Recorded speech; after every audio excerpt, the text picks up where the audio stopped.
The inherent incompatibility between alphas is well documented. Yet I've foolishly pined for Ethan, a fellow alpha. 4 years. When the Murphy family fell into crisis, I capitalized on their misfortune, bankrolling their recovery while coercing Ethan into a marriage of convenience through underhanded terms. For years, I'd fantasized about this moment.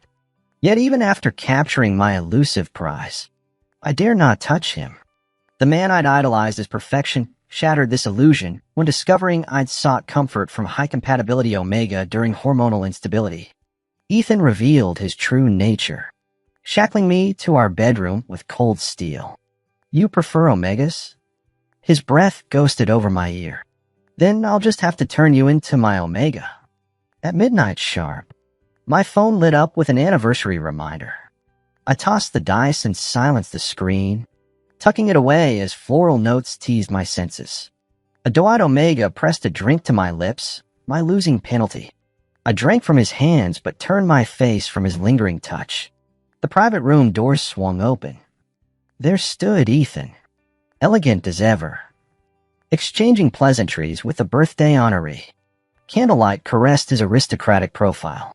Breathtaking even after weeks apart, my husband in name only, he'd always been society's darling, even during his family's downfall. Countless suitors lined up to assist. My victory felt hollow now as his gaze slid past me to linger on the Omega at my side. Instinctively, I shifted to block his view. For 2 years, we'd maintained this farcical marriage through mutual neglect. His polite indifference I could endure. His sudden interest in others ignited something primal.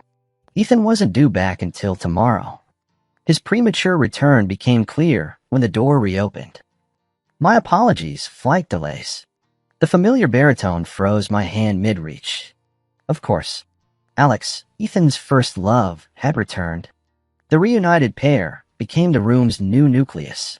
Time had refined Alex's beauty. His Omega allure matured into devastating elegance. Seated beside Ethan's half-concealed profile, they formed a picture-perfect pairing. I drained my second glass. The Omega beside me refilled it eagerly. Now I studied him properly, chestnut waves framing delicate features, attentive without desperation, far more agreeable than any alpha. Chris seems taken with tonight's Omega. Someone unaware of my marriage quipped. I sipped my drink. Efficient service. Observant. Enough with the HR evaluation. My friend scoffed. This isn't a job interview. I smiled without answering, letting the conversation shift.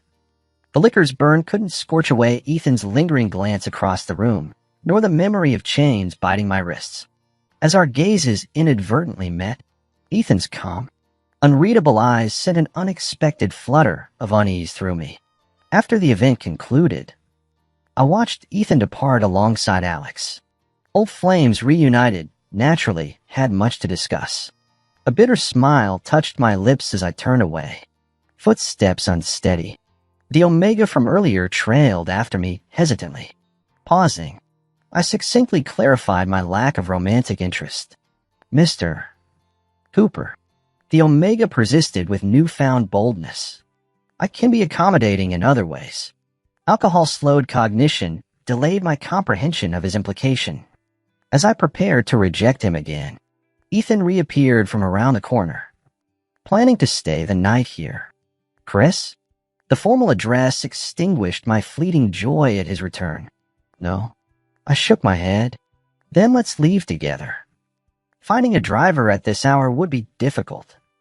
His suggestion caught me off guard. "What about Alex?" I blurted. Ethan's brow furrowed slightly. "I sent him home with my driver." Of course, his moral compass would never permit marital infidelity. "You're driving. You didn't drink?" "No alcohol," he replied, an enigmatic smile playing on his lips. No one insisted on serving me drinks.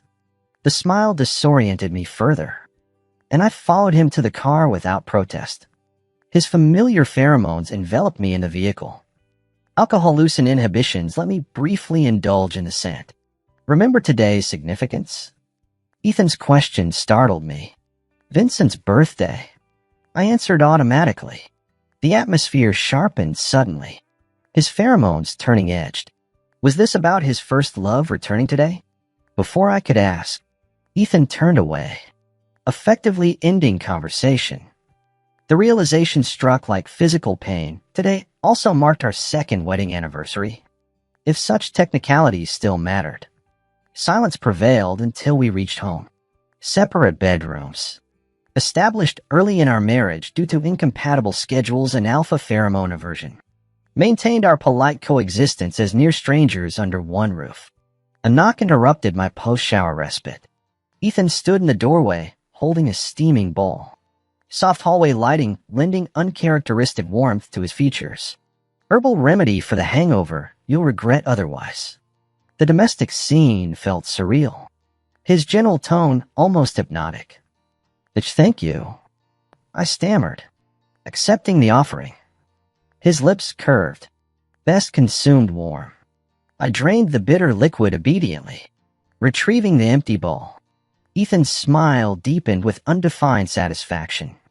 Good boy. The comment left me stunned. By the time I collected myself, Ethan had already walked away, even towards a partner in name only. He remained so considerate and responsible. I collapsed back onto the bed, mentally comparing Ethan's kindness against my own petty actions until shame burned through me. Before I could dwell deeper, my vision blurred and I drifted into uneasy sleep. In the haze of dreams, memories surfaced. During high school, Ethan had been the golden boy, top grades, striking looks, constantly surrounded by admirers. As the perpetual runner-up living in his shadow, I'd grown hyper-aware of him through my parents' endless comparisons. Without realizing, my gaze began seeking him out in crowds. That casual admiration somehow twisted into full-blown infatuation. Though I knew two alphas could never work. Especially not when Alex existed their matching family statuses. Shared interests and rumored high pheromone compatibility made them society's perfect couple. I maintained careful distance, never overstepping. After graduation, our tenuous connection snapped completely. Years later, we reunited under starkly different circumstances, the fallen golden boy abandoned by his perfect match. While others mocked, I became the worst kind of opportunist, leveraging financial aid to his family into coercing marriage. A depraved alpha dragging another into this twisted farce, utterly shameless. The dream shifted. Someone tugged at my blankets, nuzzling my sink gland. Warm breath ghosted over my neck as teeth grazed warningly against my pulse. Familiar alpha pheromones, not my own, clouded my senses into pliant submission. Deft hands explored with clinical detachment. Ringing choke gasped from me. So responsive to my touch. Came a mocking murmur against my skin. Do omegas even register for you? The dream's cruel absurdity should have repelled me. Yet I drowned willingly in its false intimacy. I woke rubbing my temples. 11:07 a.m. glared from my phone. My military-grade internal clock had never failed me before. Downstairs, the sight of Ethan adjusting his wristwatch in the living room froze me mid-step. Our eyes met. Awake? He asked. I fumbled with my pajama hem. Yeah. The silence thickened. I need to go out soon, he added. My initial joy curdled. Not that we'd ever celebrate anniversaries, but even sharing empty space on this date would have been enough. Yet once again, reality dashed the feeble hope. I wanted to call out to him, but couldn't find a reason or position to do so. All I managed was a stiff, okay, watching his retreating figure as I forced down the bitter ache in my chest. Don't push your luck. Don't get your hopes up. I repeated the warning like a mantra. Abandoning breakfast and too restless for sleep, I sat motionless on the couch as vertigo from earlier resurfaced. This spreading fever was all too familiar, another flare up on my chronic hormonal imbalance disorder. The usual double dose of medication did nothing this time. After tripling the pills brought no relief. I dialed Benjamin Parker, my physician friend. He found me unconscious in the living room and rushed me to the hospital. When I awoke hours later, Ben pressed a palm to my forehead. "Impressive you managed to dial before overdosing." He sneered. "Next time just call the funeral home directly. Streamlines the process." I forced a smile. "Got any recommendations?" "Quit joking." He gripped my collar. Jaw clenched. "Keep neglecting treatment, and I won't guarantee you'll see 30. I did the math. My sham marriage to Ethan would likely crumble before then anyway. 2 fewer years of suffering sounds fair. Ben's knuckles whitened. "You think this is fucking funny?" Abruptly releasing me. He changed tack. Heard Alex is back stateside. The name hit like a physical blow. "Yes. If they rekindle things," Ben hesitated. "For once, could you choose yourself?" Even my closest friend expected Ethan to return to Alex. The dull ache in my chest sharpened. "I know I mean nothing to you, Chris." Ben continued quietly. "But I'm begging, show yourself some mercy." Sobering. I met his gaze. "You're my oldest friend, Ben. That's never been in question." After weighted silence, I relented. "Fine. Let's try your treatment plan." Ben's visible relief made me reconsider. Perhaps survival wasn't worthless after all. True to form, Ben immediately arranged a consultation with a high-compatibility Omega. The man moved with leonine grace, his tailored suit accentuating a lean frame. Up close, his faint smile carried understated authority. "Mr. Cooper, I'm Nate Carter. This wasn't some cash-strapped medic." My jaw tightened. We were courting complications. Catching my glare, Ben feigned innocence. "Tests first. Let's run the diagnostics." As we began evaluations, I studied Nate's impassive expression. Whatever game this Carter heir was playing, I need to stay 3 moves ahead. The treatment scope is quite broad, primarily requiring exposure to the calming pheromones of an Omega. This includes, but isn't limited to, embraces, kissing, and even marking. Nathaniel Carter smiled faintly. "I'm open to all options, depending on Christopher's needs." I chuckled lightly. "No marking. Simple physical contact should suffice for the therapy. As for compensation," I tapped my glass. "Let's hear your terms directly." "Nate, I've always preferred straightforwardness. Alex has returned stateside." Nate didn't hesitate. "I need the Cooper family's backing to maintain my position within the Thompson household." It suddenly clicked.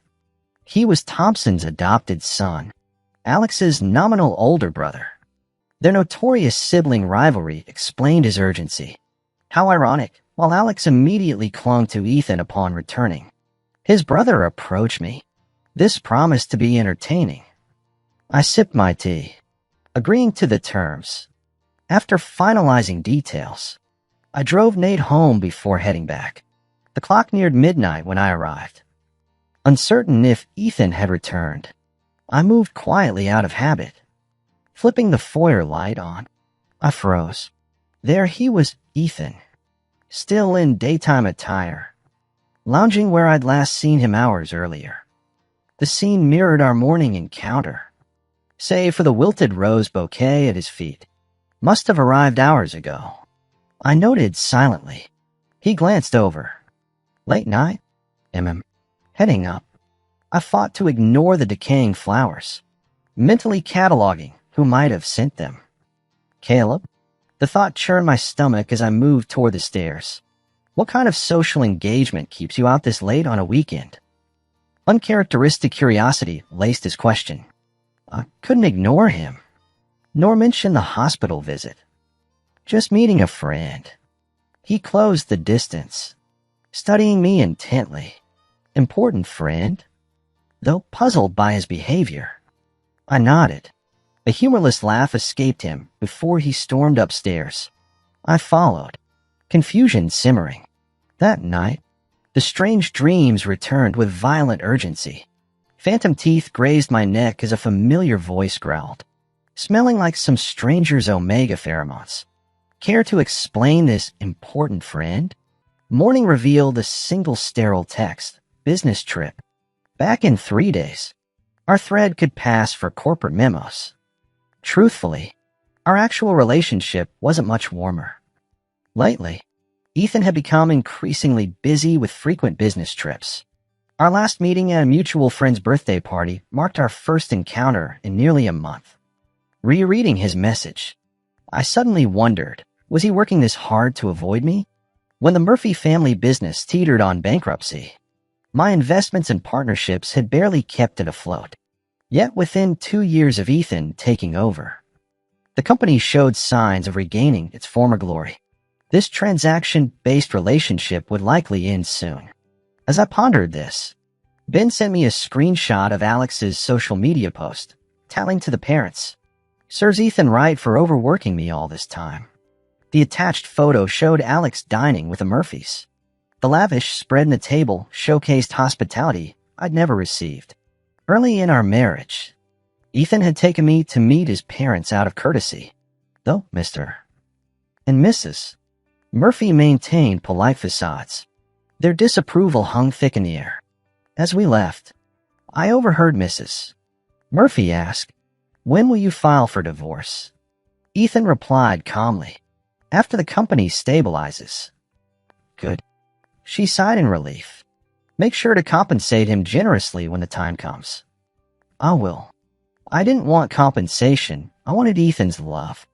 But that fantasy would forever remain out of reach. I fled that day, fabricating busy schedules to avoid future family gatherings. Returning to the present, I stared at the cheerful group photo. Even Ethan wore a faint smile, softer than the icy expressions he reserved for me. Ben followed up, "Heads up, meeting the parents usually means reconciliation. Cut your losses." Cut my losses? I'd always pushed my limits. But perhaps restraint served better now. Seeing their happy family tableau, I contemplated divorce for the first time in 2 years. I'd planned to cling until Ethan initiated separation. But maybe self-respect demanded different. Action followed thought. By afternoon, I'd emailed Ethan the drafted divorce papers. "Review these terms. Suggest any additions. I'll mail hard copies for your signature when finalized." Exhausted from maintaining composure all day, I collapsed onto bed awaiting reply. Hours passed without response, likely preoccupied with his companion. I powered off my phone, but my heat cycle struck with brutal suddenness. Messaging Ben to reschedule my hormone therapy. I stumbled toward the clinic. He protested my unstable condition, but relented after insisting on enhanced suppressants. The nearby appointment location minimized risks. Yet the medical team had clearly waited when I arrived. "My apologies for the delay. Enough already." Ben stepped forward to steady me. "You're apologizing when you almost died?" He quickly administered an inhibitor shot. Nate silently released pheromones nearby to calm me. Ben hesitated before finally advising, "If it gets unbearable, seek some physical contact. Don't push yourself." I nodded. After finishing his instructions, Ben left the room. I fought against alpha instincts triggered by the high compatibility Omega, desperately suppressing the restlessness. Observing this, Nate spoke slowly. "I'm open to temporary marking." I shook my head. "Not necessary." He smiled knowingly. "Chris truly maintains impeccable self-restraint." I admitted my current reluctance to touch Nate partly stemmed from consideration for Ethan, though this was merely respect for my marital partner. As for him, he probably wouldn't care at all. Closing my eyes, I let the conversation drop. About 40 minutes later, my pheromone levels stabilized. Ben gruffly finished listing precautions before leaving without looking back.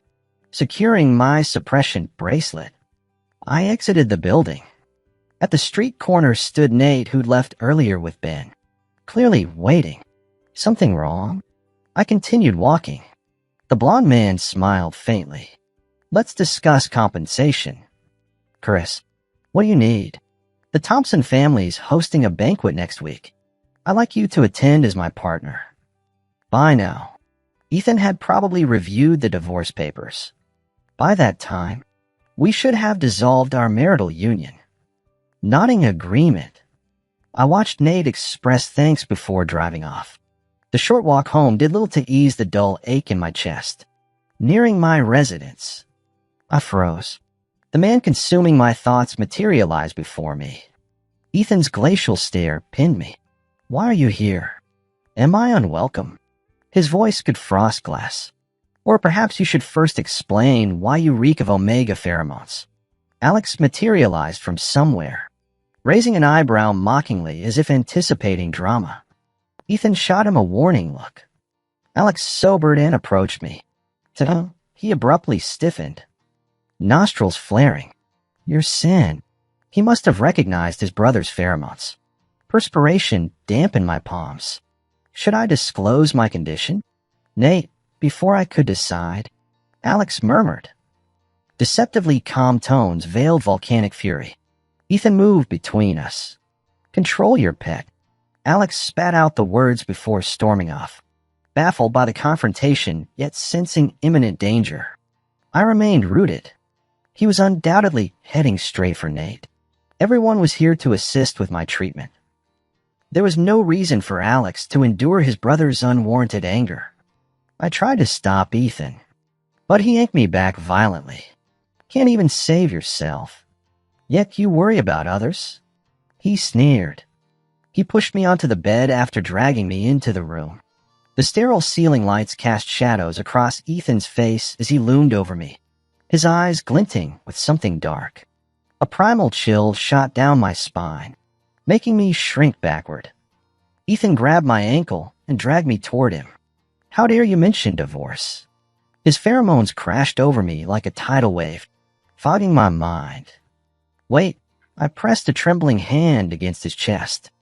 Don't come closer.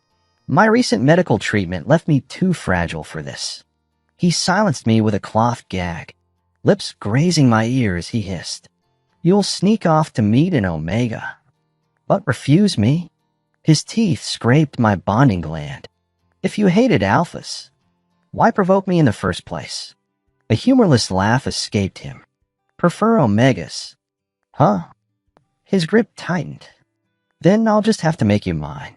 I woke parched, my head pounding and bonding gland swollen. Footsteps echoed through the empty suite, deliberate, predatory taps of dress shoes on hardwood. Ethan reappeared holding a glass of water. All traces of last night's frenzy replaced by polished charm. Thirsty? He pressed the rim to my lips. Let me help. I can. My hoarse protest died as he tilted the glass forcefully. Water spilled down my neck, soaking through my shirt. Such a waste. He murmured, echoing last night's taunt. Before I could react, he fisted my hair and bit my lower lip hard enough to draw blood. I shoved him away, glaring. My apologies for last night's lapse. Ethan straightened his cufflinks, every inch the composed CEO. Alpha's forcing bonds? Unnatural. A mistake. My throat burned. What? Your divorce request. He loomed over the bed, voice icy. I'll sign it. The door clicked shut behind him. He wasn't leaving for Alex. This chasm between us? Two alphas defying biology. No fixing it. Fine. I rasped to the empty room. Sign it then. Yet when silence stretched without the finality of a slamming door, I couldn't bring myself to look. I looked up, tears unexpectedly slipping down my cheeks. Ethan cupped my face, his cool fingertips brushing over my swollen eyelids. What are you crying for? The single syllable hung in the air before being interrupted by a phone ring. Ben's name flashed on the screen. I strained to reach it, but Ethan snatched my phone first. Anxiety tightened my throat. Ben must have called multiple times last night. He'll worry if I don't respond. Ethan glanced down at me, tone matter of fact. I'll contact him for you. Don't. Fear of Ben revealing my illness made me lunge forward, only to be yanked back by the chain around my ankle. helpless. I watched Ethan stride out with my phone. That's when I noticed the iron collar locked around my leg, its chain secured to the bed frame. So this was why he hadn't left after I mentioned divorce. He'd planned to shackle me here from the beginning. But why? My body felt like collapsing after last night's ordeal. As darkness crept into my vision again, Ethan burst through the door, his porcelain complexion tinged gray. He unfastened the chain and swept me into his arms, marching toward the exit. Nestled against his chest, my consciousness flickered. Before blacking out, I felt scalding droplets fall on my face. My hormonal imbalance disorder was congenital. It meant my lifelong partner could only be a highly compatible Omega or Beta. The condition lay dormant until our wedding night when Ethan and I, after hospital tests, I'd suggested separate bedrooms. How could I risk intimacy with an alpha when even low compatibility Omegas posed danger? Divorce crossed my mind, but fresh capital had just stabilized the Murphy empire. Guilt over trapping Ethan in this marriage kept me distant. Our first year passed in strained civility. The second year brought worsening symptoms whose cause eluded doctors until Ben revealed the truth during my recovery. Ethan used pheromones on you. He nearly killed you with that stunt. Ben fumed, pacing my hospital room. What kind of monster does that? I stayed silent. Ethan hadn't known about my condition. Now it didn't matter. He vanished after that fateful day. My searches turned up empty. The night before the Thompson Gala, I called Nate. The line connected after multiple rings. Nate, I can't pretend to be your date tomorrow. Why, yes, understood. His voice sounded wrecked, syllables fracturing. Good boy. A dominant male voice cut through before the call died. I massaged my temples, refusing to dwell on whatever was happening between Nate and Alex. 4 weeks later, I found Ethan waiting at my doorstep after hospital discharge. He gripped my wrist. We need to talk. Inside, I faced him. What about? How's your health? Desperation shadowed his eyes. I'm sorry. I didn't know about your condition. Can you forgive me? It's stabilized. I stared at our reflection in the glass patio door. I should have disclosed my medical history. The fault isn't entirely yours. His gaze ignited with fragile hope. Then, but you're right. Two alphas shouldn't defy nature to be together. I cut him off. Since you're back now, let's sign the divorce papers. His voice trembled urgently. That was nonsense I spouted when we were fighting. I never wanted us to separate. But it's the truth, isn't it? You can't do this to me. His eyes reddened at the corners as he whispered hoarsely. You can't abandon me. I remained silent. As long as this condition existed between us, we could never truly love each other. Better to make a clean break now. Tears spilled as he ducked his head to wipe them. Following his movement, I noticed the pristine white bandage wrapped around his neck. Why the bandage? I reached out. Ethan startled, hastily retreating. Yet his tone stayed unnervingly calm. Nothing. Just had a gland removed. The words struck like thunder. My entire body went cold. Why? Why would you do that? Was it for me? To be with me at such cost? Suddenly I understood the depth of his feelings. Ethan acted oblivious, clumsily changing subjects. Can we not divorce? All right. He froze, clearly unprepared for agreement. Not because of the gland removal, right?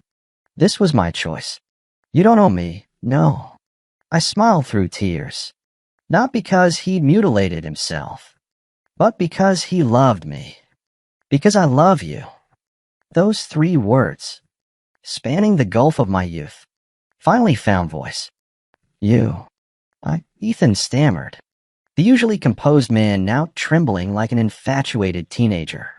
You're not lying, are you? Roles reversed. The puppeteer became the supplicant. At my confirmation, radiant joy illuminated his features. Ethan's perspective Marrying Chris happened as unexpectedly as my family's financial crisis.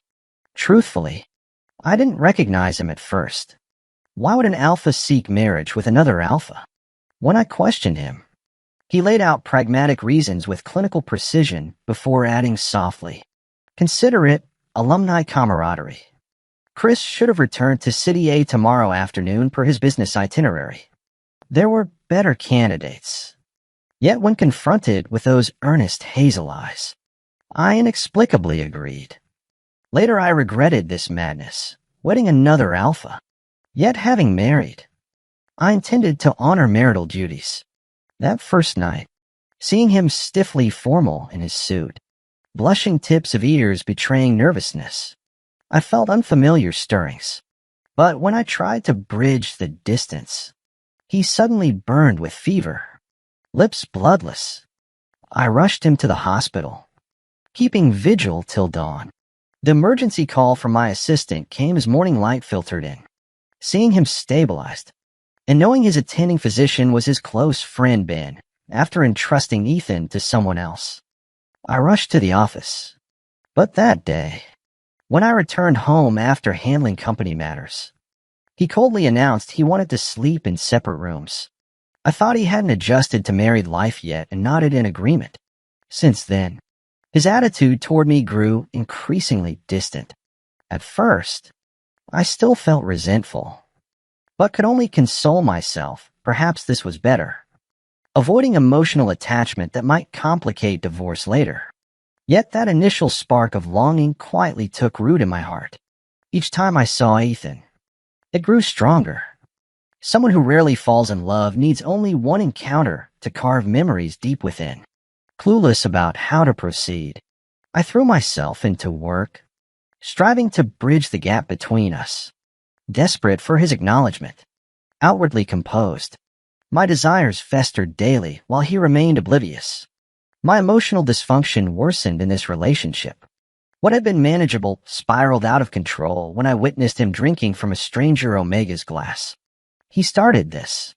Now he'll endure every consequence.